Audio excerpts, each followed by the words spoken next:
Bonsoir, bonjour, enchanté d'être avec vous. Je m'appelle Michael Cogne. Depuis 4 ans au sein des équipes de recherche et développement de Michelin, je m'occupe du programme de recherche matériaux avec une composante matériaux durables très forte. Et en particulier, j'ai mené depuis 2 ans ce consortium Black Cycle avec différents partenaires européens et je vais vous en expliquer le contenu. Alors, on va se resituer, vous venez des pistes, vous venez de la phase d'usage, vous avez suivi le cycle de vie du pneumatique, êtes parti de la matière, avez conçu un pneumatique, vous l'avez fabriqué, vous avez distribué le pneumatique au client, vous avez utilisé le pneumatique et le pneumatique maintenant, il est au bout du rouleau. C'est un déchet. C'est un déchet, on va se poser la question de réutiliser la matière qui est à l'intérieur. Réutiliser la matière, recycler, ça va marcher s'il y a 2 jambes. La première jambe, c'est la collecte. Si on a un déchet qui est très éparpillé, qui n'est pas rassemblé au même endroit, qui n'est pas massifié, on aura du mal à développer des process, à développer des méthodologies pour valoriser la matière. Valoriser la matière, c'est la deuxième jambe, ça va vouloir dire quoi ? Finalement, déchet, ça veut dire qu'il n'y a personne qui l'achète, il n'y a personne qui en a besoin, il n'y a personne qui met un prix dessus. Ce déchet, on va le transformer, on va lui donner une valeur, on va en faire une matière qui va avoir un client, un usage, une utilisation. Collecte et valorisation sont donc les 2 points clés du recyclage.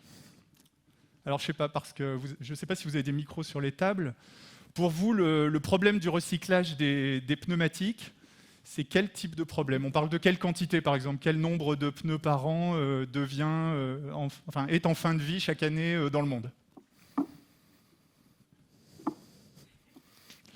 Non, mais un chiffre ? Un nombre ou des tonnes ?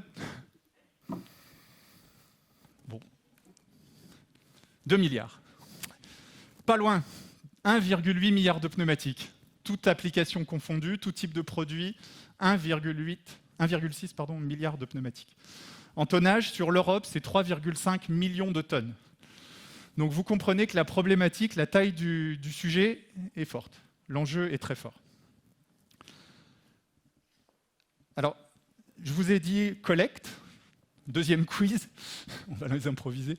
Deuxième quiz, c'est, à votre avis, les manufacturiers, dans cet environnement-là, ont organisé des filières de collecte. Quel pourcentage des pneumatiques à l'échelle mondiale est collecté ? Juste un pourcentage, un chiffre. Quel taux de collecte ce business du pneu a-t-il aujourd'hui ? 60. 90%. En fait, à l'échelle mondiale aujourd'hui, c'est 90% des pneumatiques qui sont collectés par l'ensemble des filières, qui peuvent prendre diverses formes, diverses modalités, différentes parties prenantes dans le business, mais on est à des taux très élevés.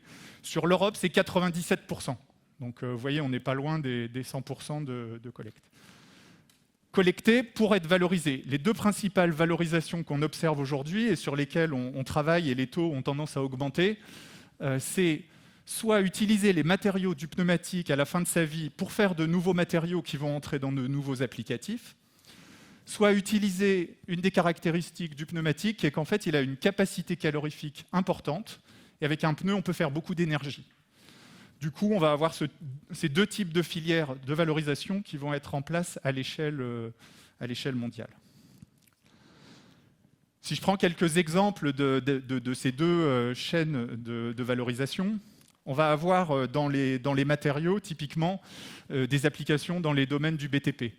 En fait, on va avoir des pneumatiques réduits à des tailles de granulats qui vont rentrer, par exemple, dans des compositions d'asphalte, dans des composites avec du béton, à l'intérieur d'objets moulés, des roulettes de poubelle, intégrant le granulat du pneumatique dans le moulage de la nouvelle pièce qui est une petite roulette de poubelle. Donc le retraitement en application matériaux, en énergie, on va le trouver dans des chaudières, dans de la consommation à usage thermique. On va le retrouver dans les cimenteries, où il y aura un avantage pour le cimentier, c'est que la présence d'acier amenant du fer va être utilisée dans la composition comme un ingrédient. Donc ces 2 filières sont les filières majeures. Alors il ne vous a pas échappé en haut à droite qu'il y a un pneumatique également dans les filières. Aujourd'hui, l'utilisation des matériaux d'un pneumatique en fin de vie dans le pneumatique, elle existe, mais elle est très faible. On est de l'ordre du pourcent, on est même en deçà du pourcent. Et c'est là qu'on a positionné finalement l'ambition d'aller au-delà. Aller au-delà avec une ambition forte, mais comment ? Alors je vais prendre une comparaison, la comparaison du gâteau, puisqu'on est dans la journée où il y a beaucoup de cuisine dans la thématique. Donc, vous avez fait un gâteau, vous avez coupé des parts, vos convives ont bien mangé, il reste du gâteau. Il reste des parts de gâteau. Vous êtes embêté parce que vous n'aimez pas gâcher, vous voulez réutiliser ce gâteau. Qu'est-ce que vous allez faire ? La stratégie actuelle, vous allez réduire en miettes les parts de gâteau qui existent. Donc le gâteau devient une miette, et maintenant vous allez refaire un gâteau et utiliser la miette comme nouvel ingrédient. Gustativité, gustatif, qualité du gâteau, vous n'allez pas mettre peut-être potentiellement énormément de miettes dans le nouveau gâteau, à mon avis, dans la salle. C'est la stratégie actuelle. Notre stratégie, elle va être différente. On va essayer de développer la possibilité avec ce gâteau, de revenir aux ingrédients du gâteau, revenir à l'œuf, revenir à la farine. Pour un pneu, c'est revenir à son acier, revenir à ses élastomères ou à ses résines, revenir à son noir de carbone. Facile ou pas ? Pas facile. Pas facile parce que qu'est-ce qu'on a fait toute la journée là ? Vous avez vu nos process de fabrication, vous avez vu obtenir un composite flexible. C'est quoi un composite flexible qui dure ? C'est quelque chose où on s'est battu pour que l'ensemble des matériaux soit là à la bonne place, avec une intimité, des procédés qui font que la matière intimement est liée et qu'on a une bonne tenue de l'ensemble pour que ça résiste à vos conditions d'usage, à des conditions de sollicitation. Donc on s'est battu pour que ça tienne. Et puis maintenant, par magie, on voudrait les séparer, les matériaux. On voudrait qu'ils redeviennent des ingrédients. Il y a un vrai challenge. C'est un grand challenge. Notre analogie, et c'est un peu la représentation de ce signe infini qu'évoque la nature, c'est bien la nature, notre analogie. La feuille pousse sur l'arbre. En automne, la feuille tombe. C'est un déchet, la feuille ? La feuille, ce n'est pas un déchet. La feuille, c'est un nutriment pour l'arbre ou pour d'autres espèces qui poussent à côté. D'accord ? Donc en fait, notre analogie et notre challenge est élevé. Notre analogie, c'est la nature. Et finalement, notre ambition, on va l'atteindre, et c'est un peu les stands que vous allez visiter tout à l'heure, on va l'atteindre grâce à des technologies différenciantes, grâce à des technologies qui font la différence pour arriver à revenir à ces ingrédients. Je ne vais pas les détailler parce que mes collègues le feront bien mieux que moi, mais la technologie Carbios, l'équipe Carbios vous l'expliquera, mais utiliser la dépolymérisation d'enzymes, une biotech, pour revenir à du PET qu'on va pouvoir utiliser dans des pneumatiques. Utiliser des technologies de micro-ondes avec la technologie du Canadien Pyrowave qui vous sera expliquée sur ce stand. Revenir avec des principes plutôt basés sur la thermique, Sander Vermeulen vous l'expliquera tout à l'heure, avec Enviro, et revenir à des noirs de carbone. L'exemple qu'Hélène Parola vous expliquera tout à l'heure à partir du déchet de la biomasse, c'est le même principe. C'est en fait avec un autre type de déchet, mais appliqué et aller chercher des technologies qui permettent de revenir à des ingrédients qu'on va pouvoir utiliser dans nos compositions. Alors on s'arrête là ? Non. En fait, quand on veut développer de nouvelles filières et construire une économie circulaire, notre diagnostic, dans pas mal des cas qu'on a initiés, c'est qu'en fait, il n'était pas suffisant de travailler à deux, il n'était pas suffisant de travailler entre un techno-provider, un fournisseur de technologie, et un utilisateur, un consommateur du produit sortant. Parce que la technologie, elle va avoir des coproduits, parce que la technologie, elle va être dépendante en amont de la qualité du déchet. Et finalement, dans certains cas, et c'est le cas du projet Black Cycle qu'on a construit en consortium, on a été chercher des compétences plus larges pour aller jusqu'à une filière éco-circulaire avec un potentiel d'industrialisation. Ça veut dire qu'on va rassembler à la fois des startups qui souvent ont des technologies initiales. Donc c'est le cas par exemple là, de la société Pyrom. On va rassembler des industriels. Là, c'est l'exemple d'un fournisseur historique, Orion, c'est un grand fournisseur de noir de carbone qui s'associe avec nous pour développer ces solutions. On va s'associer à des labos de recherche, ICB par exemple, en bas, c'est l'équivalent du CNRS espagnol, qui est avec nous pour bien comprendre la technologie de pyrolyse, optimiser cette technologie, comparer les technologies.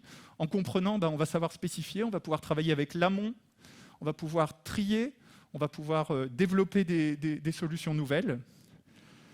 Et finalement, ce travail en consortium, il nous permet d'innover. Il nous permet d'innover, et non pas d'innover uniquement sur la technologie et son utilisation, mais d'innover sur l'ensemble de la chaîne de valeur. Si je prends un exemple, dans ce cas-là, dans BlackCycle, on va avoir des innovations sur la façon de déconstruire le pneu. On a commencé à développer des procédés pour essayer de sélectionner, séparer certains éléments de la bande de roulement, les séparer de certains éléments des gommes intérieures. Et en séparant le déchet, on va pouvoir créer des filières et des matériaux qui seront plus haut de gamme que si on avait tout mélangé et mis ça dans une chaîne procédée. En développant ces innovations le long de la chaîne, on se donne davantage de leviers pour aller augmenter la valorisation, la valeur des matériaux qui en sortent. C'est bon pour la planète et c'est bon aussi pour les profits. Parce que en fait, quand vous développez des matériaux plus haut de gamme, vous êtes sur des marchés plus élevés et vous arrivez à une meilleure structure économique de l'ensemble. L'important dans ces travaux en innovation et avec nos écosystèmes, c'est de bien cibler les compétences. C'est que chacun soit bien à sa place. C'est que finalement, il y a une situation gagnante pour chacun. Et la sélection des partenaires est vraiment un point clé. Là, je vous l'ai mis sur un petit cercle, mais c'est de dire, en fait, par exemple, sur la collecte, pour optimiser la collecte, Aliapur est un partenaire clé. Aliapur, c'est l'éco-collecteur français, et c'est vraiment sur ce centrage de l'optimisation de la collecte que ce partenaire va travailler. Je vais prendre un autre exemple, mais Estato, par exemple, qui est un granulateur, un des plus gros granulateurs en Europe, qui est en Allemagne. Son métier de la granulation, bien optimisé, c'est là avec lui qu'on va développer des procédés d'optimisation de cette déconstruction des pneus. Et en étant bien centré sur cette compétence, il nous apporte un élément d'accélération de la transition vers cette économie circulaire. Voilà. Les travaux en écosystème, ils peuvent aller au-delà de BlackCycle, et je vais laisser Eric ou Cyril. Oui, tu restes là, Michael. On va rappeler Eric Vinesse, qui a une information importante à partager avec nous. Voilà, oui, merci Michael, merci Cyril. Donc, vous le voyez, le chemin vers une mobilité plus durable, il nous implique bien sûr directement, c'est notre engagement, mais pour que ça fonctionne, il faut aussi engager tout un écosystème autour de nous. Cela dépasse simplement les limites de nos sites et de nos centres de recherche. Il y a toutes des filières entières finalement qui sont à créer. Et l'exemple de BlackCycle est un bon exemple effectivement de capacité à fédérer tout un tas d'acteurs autour de ce sujet. Mais finalement, si on veut vraiment avoir de l'impact, il faut fédérer le plus largement possible, y compris dans notre profession, y compris, et vous serez peut-être surpris, mais avec nos concurrents. Et en particulier, Michelin et Bridgestone partagent aujourd'hui une perspective commune sur le besoin d'augmenter la contribution de l'industrie du pneumatique à une mobilité plus durable. Et en particulier, pour tout ce qui concerne la circularité des matériaux, la capacité à réutiliser les matériaux qui sont dans le pneumatique. Nous avons donc conjointement lancé un appel, il y a quelques jours, un appel à l'action pour développer l'utilisation très spécifiquement du noir de carbone issu du recyclage des pneumatiques en fin de vie. C'est un enjeu important, Michael vient d'en parler. Le noir de carbone, c'est à peu près 20% de la composition, jusqu'à 20% de la composition du pneumatique. Et aujourd'hui, c'est moins d'1% de ce noir de carbone qui vient du recyclage de pneumatiques déjà utilisés. Donc c'est un enjeu majeur dans notre chemin vers ces 100% de taux de matière durable et de l'engagement global vis-à-vis d'une mobilité plus durable. Donc cet appel que nous passons, il est adressé à l'ensemble des acteurs de l'écosystème du noir de carbone, les fournisseurs, les chercheurs, les centres de recherche, les start-up et bien sûr tous les manufacturiers, pour finalement clarifier, promouvoir quelles sont les conditions spécifiques qui vont permettre d'accélérer notre mouvement vers une réutilisation majeure, en très grand volume, du noir carbone dans les pneus. Quels sont les critères qu'il faut absolument respecter? Quelles sont les filières qu'il faut mettre en place? Quelles sont les attentes? Voilà, donc nous venons de lancer cet appel et je ne vous en dirai pas beaucoup plus aujourd'hui, mais dans les semaines et dans les mois qui viennent, nous partagerons les questions qui nous semblent clés sur ce sujet de façon très ouverte avec l'ensemble de nos écosystèmes. Merci. Merci Eric, tu peux rester là. Et Mickaël aussi, on peut prendre peut-être quelques questions sur ce sujet de la collecte et du recyclage des pneus. Oui, pardon. Une question par rapport à la collecte justement. Alia Pure comme FRP collecte chaque année plus que les volumes déclarés, ce qui veut dire que Alia Pure ou FRP collecte aussi des pneus qui passent au travers des mailles du filet. Est-ce que ça vous pose pas un problème de contribuer à cet effort et de soutenir certains concurrents qui ne jouent pas le jeu aujourd'hui? Je sais pas, enfin, je ne connais pas vraiment la problématique soulevée, donc je ne peux pas me vraiment. Peut-être que je me suis mal exprimé. Alia Pure collecte plus que ce qui est normalement produit, fait plus que ses objectifs chaque année, notamment. Oui. Ce qui veut dire qu'il y a des pneus sans doute qui ne proviennent pas des manufacturiers qui soutiennent Alia Pure. Oui. Est-ce que ça, c'est pas un problème? Je ne sais pas, je ne connais pas cette question. Donc, non, par contre, ce qu'on peut faire, c'est prendre la question avec Paul Alexis et puis on ira vers les spécialistes de cette question en particulier. Surtout pour avoir votre position là-dessus. Puisque... Oui, mais on vous donnera une réponse, parce que moi, je ne l'ai pas et je ne vais pas... on vous donnera une réponse avec Paul Alexis sur cette question. On va la remonter côté Affaires publiques France, par exemple, puisque c'est eux qui sont en charge de ces questions-là, côté Alia Pure. Oui. Oui, une petite question sur... Ce matin, on a parlé beaucoup de bilan carbone et de décarbonation. Là, on parle de recyclage et quelque part, on a l'impression que c'est deux sujets qui sont découplés. Et j'aimerais savoir si, évidemment, on se préoccupe... Alors, la question des matériaux est importante d'un point de vue environnemental, mais pour le coup, le recyclage, il implique une consommation de carbone et une production de carbone, parce que tous les process de réchauffage, d'une part, les process de collecte, à la limite, on peut se dire, si on les laisse dans un champ, globalement, le bilan environnemental sera peut-être meilleur. C'est une super question. En fait, je vais prendre un exemple pour répondre, du coup, ce sera plus parlant, puisque c'est une vraie préoccupation, ce sujet. Dans ce type de consortium, à droite, là, Cantis, c'est un spécialiste des analyses de cycle de vie. Les analyses de cycle de vie, elles vont prendre en compte l'ensemble des impacts sur les écosystèmes. Le CO2, mais aussi la consommation d'eau, mais aussi l'ensemble des impacts. Quand on développe nos solutions, en fait, on va systématiquement inclure des ACV, des analyses de cycle de vie, dans nos sélections d'options. Là, par exemple, sur le recyclage, certes, il va faire générer des étapes de process supplémentaires, mais en fait, il va éviter tout un tas d'étapes de procédés existantes pour post-traiter le produit fossile, l'amener à l'état d'un noir de carbone. Et par exemple, là, le gain, il est colossal. On divise par 2 les émissions de CO2 en utilisant les noirs de carbone de Black Cycle versus les noirs de carbone marche courante, enfin, existants. Et c'est vraiment un des points clés de nos choix, c'est de s'assurer que la solution qu'on met en œuvre, elle est vraiment vertueuse sur l'ensemble. Sur l'exemple que votre question sur le CO2, c'est clé, mais aussi s'assurer que quand on fait du bien sur le CO2, on ne fait pas un transfert d'impact sur autre chose. Et ça, la méthodologie des analyses de cycle de vie, elle nous aide à choisir les bonnes options et pas à se tromper, quoi. Et en fait, on déploie cette méthodologie aujourd'hui sur toutes les gammes et on va progressivement la développer sur toutes les gammes nouvelles qu'on développe pour être sûr qu'on est capable effectivement d'évaluer l'ensemble des impacts, pas de façon unique. C'est bon? Peut-être une dernière question? Oui. Ça marche. Ça marche. Oui, ça marche. Oui, Patrice Campo, La Montagne. Je voulais savoir si cette nouvelle association avec Bridgestone est considérée de votre côté, j'imagine, comme une bonne nouvelle, mais est-ce que c'est la seule? Est-ce que vos concurrents sont aussi engagés dans les mêmes démarches durables que vous? Et est-ce que vous pensez que vous avez besoin aussi de tout l'écosystème de vos concurrents pour y arriver, pour atteindre vos objectifs? Alors, ce qui est clair, c'est que notre appel avec Bridgestone, il est ouvert à tous, y compris à d'autres concurrents. L'idée, c'est qu'effectivement, plus on sera capable d'aborder cette question de façon large, plus on sera capable d'impacter rapidement, finalement, les évolutions des écosystèmes dans lesquels on travaille.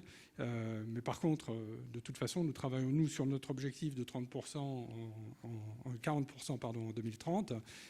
Et ça, c'est sur le développement des technologies qui existent, que nous sommes en train de prouver, que vous voyez aujourd'hui, et qui nous permettront de monter en volume. Mais à nouveau, pour augmenter cet impact, accélérer encore, plus il y aura de participants, mieux ça sera dans la définition du cadre dans lequel il faut travailler. C'est bien de ça qu'il s'agit. Après, les solutions technologiques, chacun pourra développer les siennes.